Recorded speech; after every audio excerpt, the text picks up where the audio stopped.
So going back here at the beginning, how are we able to know that this is cover one? You able to know that's cover one. For one, you got everybody pressed down. You got a middle field safety. Yup, just one high safety. That's an easy tell that it's either going to be cover one or cover three, right? Three. Yup. Cover one or cover three easily. And then Hey, welcome back to XP Camps. We educate the next generation of athletes about sports through gaming. If you've been following this channel for the past couple of months, you may have noticed that I've been taking lessons from our courses and posting them for free on YouTube so you can start understanding how our programs work. We're going to be doing something a little bit different. Rather than having myself break down a concept in Madden that you can take into real life, I'm going to be replaced by two guest stars. The first is Division I Coastal Carolina cornerback DeJordan Strong. In 2020, DeJordan finished third in the entire country in interceptions. Our second star is going to be NoahUpNxt. He is a two-time Madden Belt winner and is currently on scholarship at West Virginia University, where in his freshman season, he won the Madden National Championship.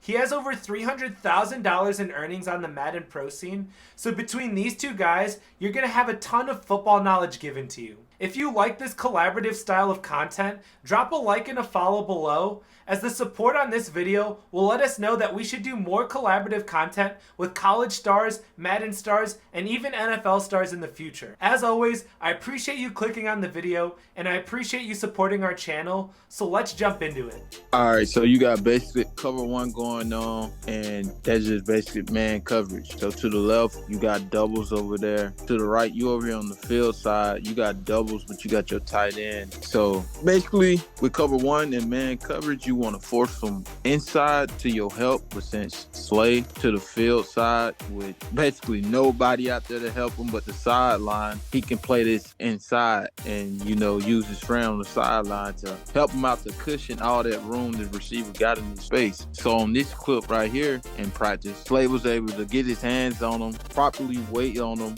and kind of slow him down and force him to the sideline so the quarterback, it can make a harder throw for the quarterback, and eventually ended up quarterback underthrew the ball, but he was eventually able to make a great play and get an interception. Yeah, of course. And so going back here at the beginning, how are we able to know that this is cover one? You able to know that's cover one. For one, you got everybody pressed down. You got a middle field safety. Yup, just one high safety. That's an easy tell that it's either going to be cover one or cover three, right? Three. Yup. Cover one or cover three easily. And then also we have our guys pressed here, so we're going to assume that it's going to be man to man. And so, yeah, like you said, Darius Slay makes a great play here. He presses him to the outside. I know that you were talking about that you want to press him to the inside because you have help, but like you said earlier, he's on an island out here. Look at all this green grass right here. He ain't got no help, right? Safety's all the way over here. He's on an island. But if you're a top cornerback, they're gonna trust you to be able to play one-on-one by yourself. So yeah, and that's exactly why Slay got inside on this play and made a great play. Forced him outside. He didn't need the help. Forced him outside. Was able to, make it hard for the quarterback as well. When you out there on the island like that and man-to-man coverage, people tend to love one-on-ones, but it's always 1 versus 2 at cornerback. So when you out there on that island, your leverage is very important. Slay wanted this play from the start of it. Although the quarterback understood the ball, Slay very athletic enough to make a play on this, knowing that safety too far to help him. So he got inside, he forced him to the sideline. He used the sideline as his help, and that's why he was able to make a great play from the start of this. Yeah, and so when you talk about 1 versus 2, what do you mean by that? 1 versus 2 at corner, when you out here on the island like this, it's never 1-on-1. It's receiver and quarterback. The quarterback thinking a way how to beat you, just like the receiver thinking a way how to beat you as well. So it's 1 versus 2. And if you don't do your job, so Slade line up outside right here, he make this 2 versus 1 battle easy. He don't make the quarterback job hard at all. Receiver gonna get to where he wanna go. Slade ain't gonna be able to force him outside near the sideline or force him to his help. It's just gonna be 1 versus 2. Quarterback gonna make a great throw, and the play outcome won't be an interception like it is on this one with him being inside. Exactly. Yeah, that's a great point. And then also, like you said, because he's on the outside, he can use the sideline as a friend, force the quarterback to make a good throw. And in this clip here, Darius Slay is able to, on an underthrown ball, able to make a great play. Make a great play. guys. All right, so now we're going to be breaking down cloud cover 2. For the corner here in this situation right here, it's his job to force the receiver inside and protect the flats. But see all this space, this receiver and the tight end separated from each other. Cornerback got to make sure he see that tight end no matter what, because the tight end is still a threat. He still got 2 threats. So on this clip here, we got Darius Slay out here. He forced him inside, and he kind of just, sag off a little bit to basically take away the whole shot throw from the quarterback. Although he got this tight end here who thinks he open, but he really not open, he can make a play on the both of those guys, and his body presence takes away that whole shot throw from the quarterback between him and a safety. And that's just basically cover 2, man. Just basically playing with the quarterback. Just give you the leverage to out cover 2, give you the leverage to, tag off. And if you don't got, your tight end run a short flat, you can help your safety out, maybe steal you a pick, or also what we all love, getting a big tackle. Yeah, of course. And so pre-snap, how can we know that this is cover 2? Pre-snap, you can know this cover 2 simply by, for one, cornerback leverage. You got 2 safeties on top, and just the cornerback leverage, he outside. So obviously this corner don't want the receiver to get outside, but this corner could be disguising too. This look like millions of things. So the cornerback could be pretty much disguising too, but it's cover 2. Corner standing outside. He at 5 yards on both sides. You got 2 safeties playing high. So that's how you can tell that it's cover 2. Got you. Yep. Easy to disguise with the cover 2 with the 2 high safeties. And so now, like you said, he's able to press him to the inside, and then he hovers right here. And yep, that tight end, he leaves him open because it's only a 1 yard gain. And then, like you said, some cornerbacks like making those big tackles. They know if the quarterback hits his check down, corner's going to be right there. He's about 5 yards away. By the time the ball is thrown, he's seeing it. He's reading the quarterback. You can see his eyes right there, looking right at the quarterback. That if that ball is ever thrown down to the flat, he's going to be right down there and make a great tackle. So this is just great technique here by Darius Slay, able to play the cloud perfectly. Yeah, this is perfect technique by Darius Slay because he helping his safety out too. With this split right here, it can be very hard for our safety to go down and make a great play. NFL quarterback, they making that throw. If Darius Slay doesn't get hands on him and he let him run freely, a quarterback making that play easily in that whole shot right there.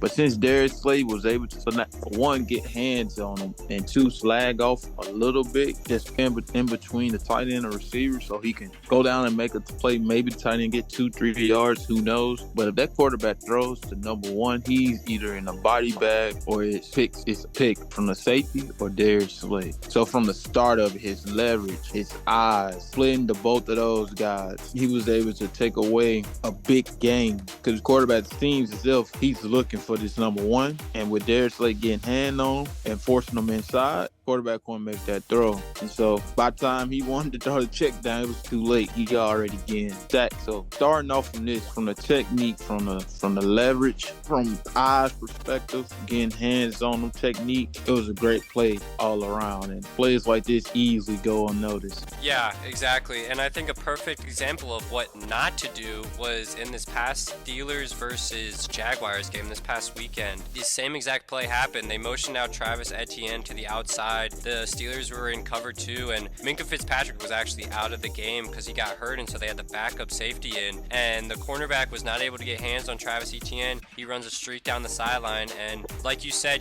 these great NFL quarterbacks, they can thread the needle easily through that gap. And the cornerback wasn't able to help the safety. He threads the needle, and safety misses the tackle, and Etienne takes it 50 yards for a touchdown. And so I think this is just perfect technique right here by Darius Slay, helping out his safety and making this throw impossible for a good NFL quarterback in Dak Prescott. Definitely. And another example of a bad play of coverage too is Georgia versus Alabama, 2017 with Devontae Smith and Tua. Oh, of course. Yeah. That huge play to end the game. Corner didn't get nothing on number 1, making it very hard for that safety. Safety didn't have enough depth to be able to play that fade route, that whole shot. Tua made a great throw, and as we know today, Tua and Devontae Smith, great NFL players, but back then they was freshmen. You see, corner don't do his job, and Temple is just forcing this guy inside and playing beneath 2 and 1, tight end and receiver. In this case, it can turn to something ugly. Something as simple as this can turn to game-winning touchdown. down, 70-yard bomb, when you can easily just stop it by getting your hands on number one, getting a little bit of leverage playing in between the tight end and the receiver, taking away this whole shot in.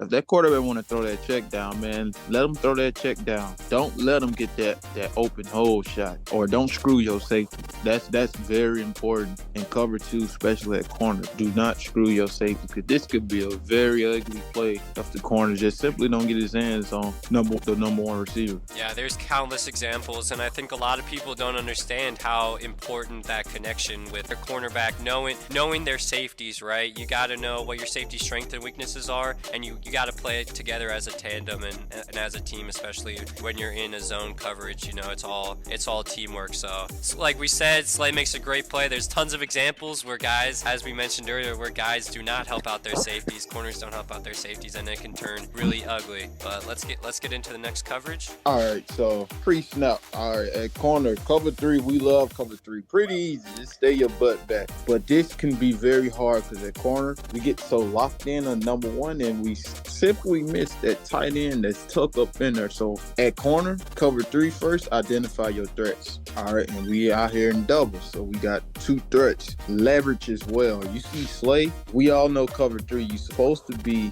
kind of more outside, but this receiver outside these numbers, Slay is kind of a bit on top of him, so he can be able to play this tight end over here that's tucked in, because number one go in and his tight end get outside these hashes, that belongs to Slay, which this tight end do. See Slay's eyes on him, but Slay bounce inside of number one, because he know if number one go inside, that's no longer his man. He got to help this tight end who running down these hashes. But Slay being able to be on top of number one, because both going vertical. This tight end running right into this shape. So now he no longer slays, because both of them deep. Took over three, you just bounce back on number one. If both go deep, stay on top of one go inside, you help out the safety with number two. And yeah, that's pretty much this self-explanatory, man. Cover three, we've been running cover three since we was 10 years old, 8 years old. Responsibility just playing the middle of both of those guys, but number one so tucked in there, he running right into the safety. Linebackers knocking them off. This is a great clip